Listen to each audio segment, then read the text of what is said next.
droit biir sum log waaw an hoytu men sum production ten na hoyta meke kamo sum waaw nu nga an ga ano installation fa ref naga meke kamo sum lendemain tabaski xaye ref kon sum production ten xoyu nun meke kam ngal ne suma tegana nun 500 000 xupis dik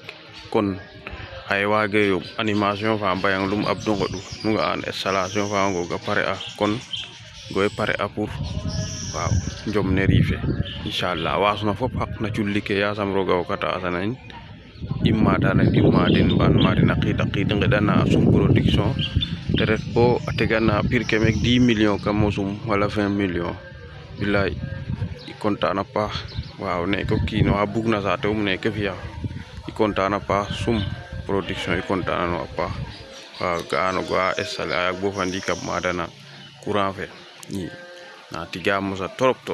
machallah aca gaay bara yo